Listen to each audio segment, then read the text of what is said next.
ನಮಸ್ಕಾರ ಪ್ರಿಯ ಬಂಧುಗಳೇ. ಈ ವಿಡಿಯೋ ಪ್ರೀತಿಯ ಅಮ್ಮನಿಗಾಗಿ.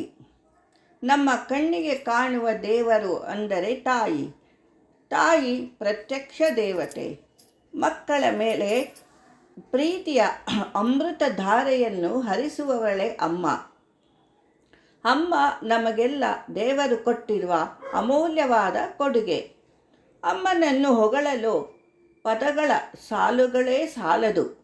ಅಮ್ಮ ನಮ್ಮ ಪ್ರೀತಿಯ ದೈವ.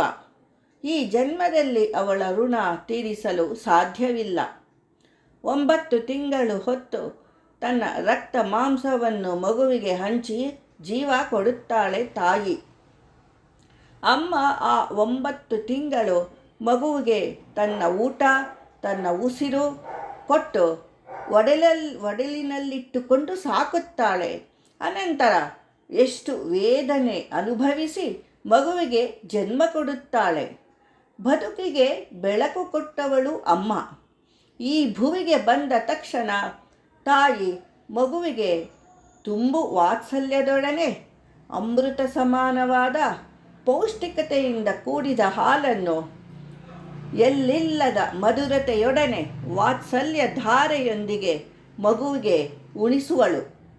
ಪ್ರೇಮದ ಪರಾಕಾಷ್ಠೆ ಇನ್ನೆಲ್ಲಿ ಸಿಗಲು ಸಾಧ್ಯ?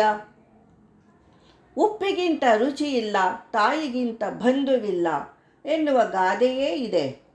ತಾಯಿ ಮತ್ತು ಮಗುವಿನದು ಕಣ್ಣಿಗೆ ಕಾಣುವ ಕರಳು ಬಳ್ಳಿಯ ಸಂಬಂಧ. ಅಮ್ಮ ಮಗುವಿಗೆ ಮೊದಲನೇ ಗುರು. ಮನೆಯೇ ಮೊದಲ ಪಾಠಶಾಲೆ. ಅಮ್ಮ ಮಗುವಿಗೆ ತಿನ್ನುವುದನ್ನು ಕೈ ಹಿಡಿದು ನಡೆಸುವುದು, ಮಾತು ಕಲಿಸುವುದು, ಆಡಿಸುವುದು, ಮುದ್ದಿಸುವುದು ಎಲ್ಲ ಕಲಿಸುವುದು ಅವಳೇ. ಕರುಣಾಮಯಿ ವಾತ್ಸಲ್ಯಮಯಿ ಅಮ್ಮ. ತನ್ನ ಪಾಲಿನ ಊಟವನ್ನು ಮಕ್ಕಳಿಗೆ ಉಣಿಸಿ ತೃಪ್ತಿಪಡುವಳು ತಾಯಿ ಒಬ್ಬಳೇ.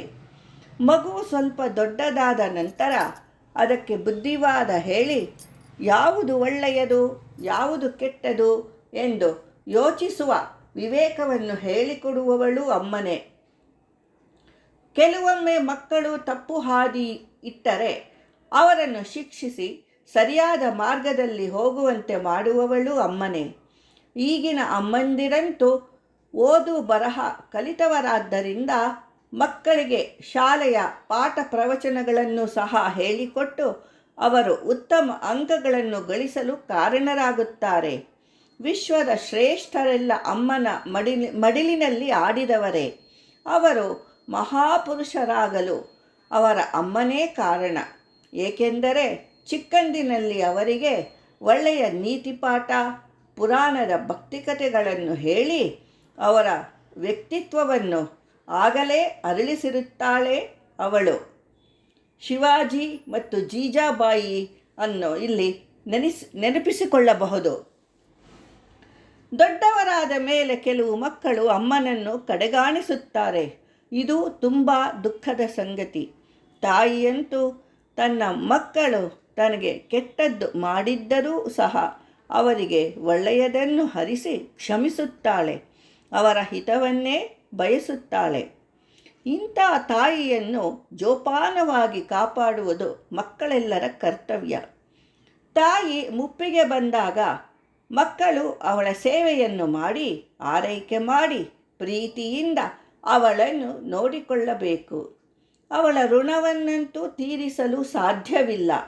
ಆದರೆ ನಮ್ಮ ಕೈಲಾದಷ್ಟು ಅವಳ ಸೇವೆಯನ್ನು ಮಾಡಿ ಅವಳನ್ನು ತೃಪ್ತಿಪಡಿಸಿದರೆ ಅದಕ್ಕಿಂತ ಮಿಗಿಲಾದುದು ಇನ್ನೇನೂ ಇಲ್ಲ ಈ ಜೀವನದಲ್ಲಿ, ಅಲ್ಲವೇ?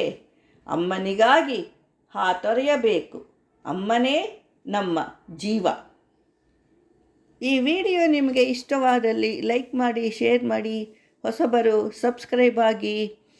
ಧನ್ಯವಾದಗಳು. ಮತ್ತೆ ಹೊಸ ವಿಚಾರದೊಡನೆ ಭೇಟಿಯಾಗೋಣ.